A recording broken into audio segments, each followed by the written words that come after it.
ਸਤਿ ਸ਼੍ਰੀ ਅਕਾਲ ਜੀ। ਤੁਸੀਂ ਦੇਖ ਰਹੇ ਹੋ day to day news India. ਅੱਜ ਤੁਹਾਡਾ ਵਾਅਦਾ ਕਰਦੇ ਹਾਂ ਸਾਡੇ ਚੈਨਲ ਦਾ ਕੋਈ ਵੀ ਪੱਤਰਕਾਰ ਕਿਸ ਤੋਂ ਰਿਸ਼ਵਤ ਨਹੀਂ ਲਏਗਾ, ਤੋਹਫਾ ਨਹੀਂ ਲਏਗਾ ਤੇ ਨਾ ਹੀ ਇਸ਼ਤਿਹਾਰ ਦੀ ਮੰਗ ਕਰੇਗਾ ਅਤੇ ਨਾ ਹੀ ਅਸੀਂ ਆਪਣੇ ਚੈਨਲ ਰਾਹੀਂ ਕਿਸੇ ਨੂੰ ਬਲੈਕਮੇਲ ਕਰਦੇ ਹਾਂ।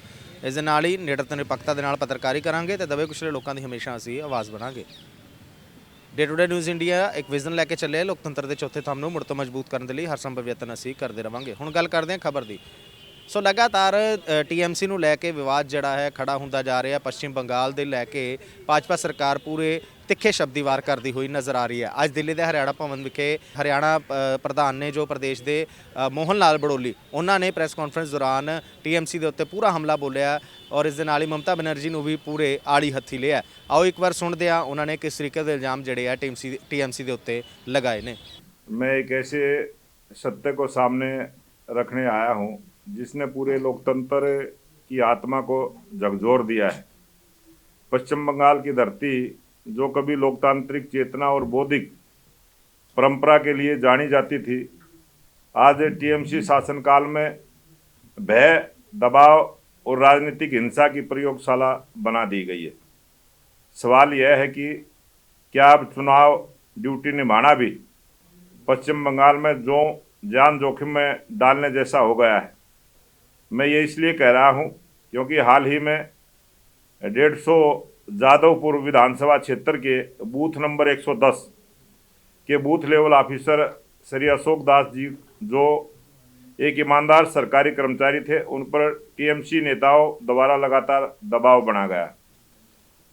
वार्ड नंबर 110 के booth level officer Shri Ashok Das ji को वार्ड नंबर 109 की TMC नेता अनन्य बनर्जी और राजू विश्वास ने बार बार धमकियां दी। उन्हें चेतावनी दी गई कि अगर उन्होंने चुनावी लिस्ट में किसी भी अवैध वोटर को हटाया तो न सिर्फ उन्हें मार दिया जाएगा बल्कि उनकी पत्नी और छोटे बच्चे को भी नुकसान पहुंचाया जाएगा। आज TMC के इन कारनामों के कारण पश्चिम बंगाल में रोहिंग्या और बांग्लादेशियों को छोड़कर कोई भी सुरक्षित नहीं है। पश्चिम बंगाल और देश की जनता भी सुरक्षित नहीं है क्योंकि ममता दीदी की सरकार रोहिंग्या बांग्लादेशी को संरक्षण प्रदान कर रही है। यह उनके वोट बैंक हैं।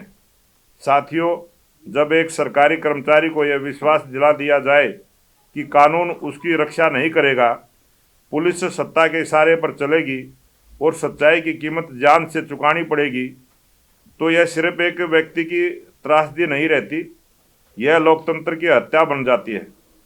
लगातार मानसिक दबाव, भय और असुरक्षा के माहौल में श्री अशोक दास जी को उस कगार पर ला खड़ा किया गया जिसके कारण उन्होंने आत्महत्या जैसा दुर्भाग्यपूर्ण कदम उठाया।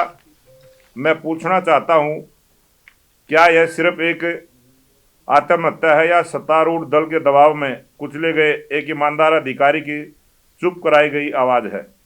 इस दुखद घटना को देखकर मैं ये कह सकता हूं कि पश्चिम बंगाल में TMC की नई परिभाषा बन गई है। आज TMC की नई परिभाषा है, ममता बनर्जी जी, आप खुद को लोकतंत्र की रक्षक कहती हैं, जो आज आपकी चुप्पी क्यों है? क्या अवैध घुसपैठियों को बचाने की राजनीति इतनी बड़ी हो गई है कि देश के नागरिकों, चुनाव अधिकारियों और उनके परिवारों की जान की कोई कीमत नहीं रह गई है? भाजपा यह स्पष्ट करना चाहती है कि यह लड़ाई किसी पार्टी के खिलाफ नहीं बल्कि डर, दमन और चुनावी धोखाधड़ी की राजनीति के खिलाफ है। आज सवाल सिर्फ न्याय का नहीं है, सवाल यह है कि क्या बंगाल में सच बोलने की इजाज़त बचेगी? क्या लोकतंत्र डर के साए में सांस लेता रहेगा? भाजपा इस अन्याय के खिलाफ चुप नहीं बैठेगी। हम श्री अशोक दास जी को न्याय दिलाने और पश्चिम बंगाल को भयमुक्त बनाने तक यह संघर्ष जारी रखेंगे। ममता बनर्जी जी के शासन में बंगाल अब सोनार बंगला नहीं बल्कि खूनी खेल का मैदान बन चुका है, जहां एक और सरकारी कर्मचारी अपनी ड्यूटी निभाने के डर से जान दे रहे हैं, वहीं दूसरी ओर सत्ता के संरक्षण में पल रहे गुंडे खुलेआम चुनाव आयोग की प्रक्रियाओं को आग के हवाले कर रहे हैं। अशोक दास की मौत का जिम्मेदार कौन है? क्या ममता दीदी अपने इन नेताओं पर कार्रवाई करेगी या हमेशा की तरह उन्हें इनाम दिया जाएगा? इन घटनाओं का सिलसिला यहीं नहीं रुकता। उत्तर दिनाजपुर के चाकुलिया में जो हुआ वह डराने वाला है। बीडीओ कार्यालय में एसआईआर की सुनवाई के दौरान टीएमसी के उपद्रवियों ने कार्यालय को फूंक दिया, मशीनें तोड़ दी और अधिकारियों पर हमला किया। बहाना क्या बनाया गया? अल्पसंख्यकों के नाम हटाए जा रहे हैं। सच तो यह है कि टीएमसी अवैध घुसपैठियों और फर्जी मतदाताओं के दम पर चुनाव जीतना चाहती है। जब चुनाव आयोग इन फर्जी नामों को हटाने की प्रक्रिया शुरू करता है तो टीएमसी हिंसा पर उतार आती है। यह तुष्टीकरण की राजनीति का सबसे बड़ा भयावह चेहरा है, जहां वोट बैंक को बचाने के लिए पूरे संवैधानिक ढांचे को आग लगाई जा रही है। पश्चिम बंगाल में कई वर्षों से मतदाता सूची में लाखों अवैध नामों के आरोप लगते रहे हैं। कई रिपोर्ट बताती हैं कि वर्ष 2011 से 2019 के बीच पश्चिम बंगाल में घुसपैठ की संख्या में भारी वृद्धि हुई।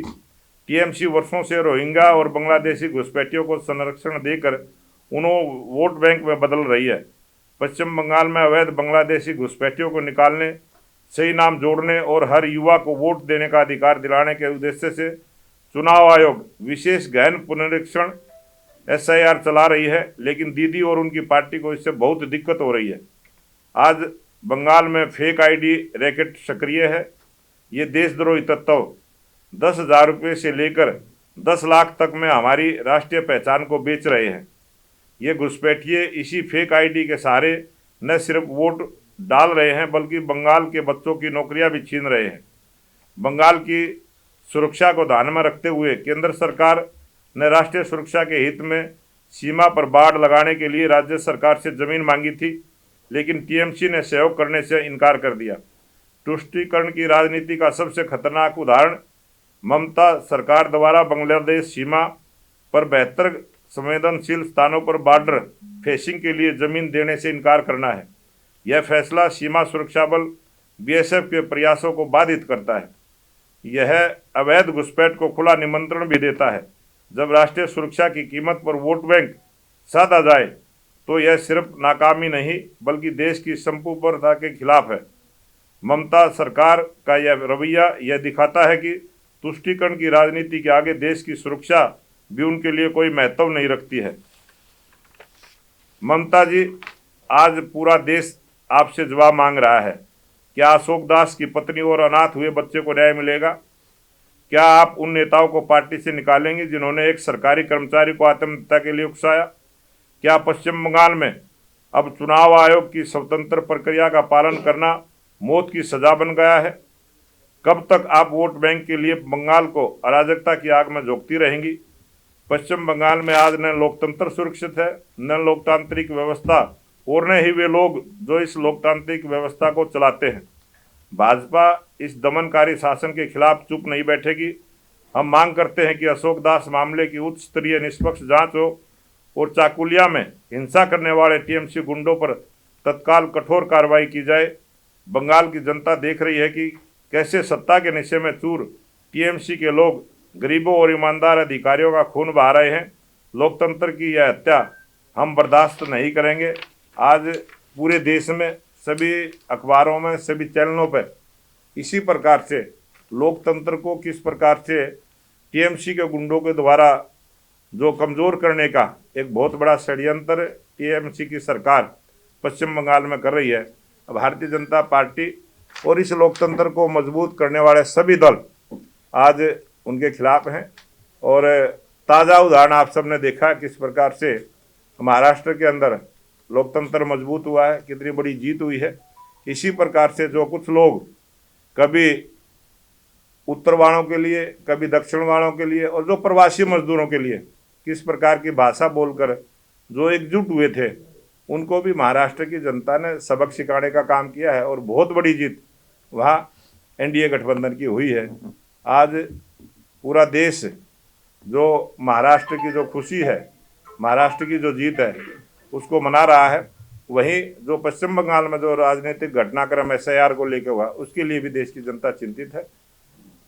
धन्यवाद। ਸੋ ਤੁਸੀਂ ਦੇਖਿਆ ਕਿਸ ਤਰੀਕੇ ਨਾਲ ਮੋਹਨ ਲਾਲ ਬੜੋਲੀ ਜੋ ਪ੍ਰਧਾਨ ਨੇ ਹਰਿਆਣਾ ਪ੍ਰਦੇਸ਼ ਦੇ ਬੀਜੇਪੀ ਦੇ, ਉਹਨਾਂ ਨੇ ਸਾਫ਼ ਕਿਹਾ ਹੈ ਕਿ ਟੀਐਮਸੀ ਜੋ ਹੈ ਆਪਣੀ ਮਨਮਾਨੀ ਕਰਦੀ ਹੋਈ ਨਜ਼ਰ ਆ ਰਹੀ ਹੈ। ਕਿਸੇ ਵੇਲੇ ਪੱਛਮੀ ਬੰਗਾਲ ਜਿਹੜਾ ਹੈ ਆਪਣੀ ਸੰਸਕ੍ਰਿਤੀ ਕਰਕੇ ਇੱਕ ਚੰਗਾ ਸਟੇਟ ਜਿਹੜਾ ਹੈ ਮੰਨਿਆ ਜਾਂਦਾ ਸੀ, ਲੇਕਿਨ ਅੱਜ ਉੱਥੇ ਤਾਨਾਸ਼ਾਹੀ ਜਿਹੜੀ ਹੈ ਬਹੁਤ ਜ਼ਿਆਦਾ ਹੋ ਗਈ ਹੈ। ਮਮਤਾ ਬੈਨਰਜੀ ਜਿਹੜੀ ਹੈ ਚੁੱਪ ਕਰਕੇ ਬੈਠੀ ਹੈ ਔਰ ਚੋਣਾਂ ਦੀ ਜੇਕਰ ਉੱਥੇ ਗੱਲ ਕਰੀਏ ਤਾਂ ਉਸ ਦੇ ਵਿੱਚ ਬੜੇ ਹੀ ਮਨਮਾਨੀ ਜਿਹੜੀ ਹੈ ਚਲਾਈ ਜਾ ਰਹੀ ਹੈ ਤੇ ਚੁਣਾਵ ਅਧਿਕਾਰੀਆਂ ਨੂੰ ਵੀ ਜਿਹੜਾ ਹੈ, ਚੋਣਾਂ ਅਧਿਕਾਰੀਆਂ ਨੂੰ ਬਹੁਤ ਜ਼ਿਆਦਾ ਪਰੇਸ਼ਾਨ ਕੀਤਾ ਜਾ ਰਿਹਾ ਹੈ। ਇਸ ਨੂੰ ਲੈ ਕੇ ਉਹਨਾਂ ਨੇ ਪੰਜਾਬ ਦੇ ਲਈ ਵੀ ਇੱਕ ਵੱਡੀ ਗੱਲ ਆਖੀ ਕਿ ਜਿਸ ਤਰੀਕੇ ਨਾਲ ਹਾਲੇ ਤੱਕ ਸੁਪਰੀਮ ਕੋਰਟ ਦੇ ਵਿੱਚ ਪਾਣੀ ਦਾ ਮਸਲਾ ਐਸਵਾਈਐਲ ਦਾ ਲਟਕਦਾ ਹੋਇਆ, ਉਸ ਦੇ ਉੱਤੇ ਵੀ ਤੰਜ ਕੱਸਦਿਆਂ ਉਹਨਾਂ ਨੇ ਕਿਹਾ ਕਿ ਪੰਜਾਬ ਦੇ ਸੀਐਮ ਦੀ ਨੀਅਤ ਵਿੱਚ ਹੀ ਪਾਣੀ ਨਹੀਂ ਹੈ, ਉਹਨਾਂ ਦਾ ਮਨ ਨਹੀਂ ਹੈ, ਪਾਣੀ ਤੇ ਪੰਜਾਬ ਕੋਲ ਹੈ ਲੇਕਿਨ ਉਹਨਾਂ ਦਾ ਦੇਣ ਦਾ ਮਨ ਨਹੀਂ ਹੈ। ਹੁਣ ਇਹਨਾਂ ਸਾਰੇ ਮਾਮਲਿਆਂ ਦੇ ਉੱਤੇ ਕਿਸ ਤਰੀਕੇ ਨਾਲ ਜੋ ਹੈ ਟੀਐਮਸੀ ਜਵਾਬ ਦੇਗੀ ਔਰ ਆਮ ਆਦਮੀ ਪਾਰਟੀ ਦਾ ਕੀ ਇਸ ਦੇ ਉੱਤੇ ਰੁਖ ਰਹੇਗਾ ਜਾਂ ਬਿਆਨ ਰਹੇਗਾ, ਇਹ ਆਉਣ ਵਾਲੇ ਸਮੇਂ ਦੇ ਵਿੱਚ ਦੇਖਣਾ ਹੋਏਗਾ। ਹੋਰ ਤਾਜ਼ਾ ਅਪਡੇਟਸ ਲਈ ਤੁਸੀਂ ਲਗਾਤਾਰ ਜੁੜੇ ਰਹੋ day to day news India ਦੇ ਨਾਲ।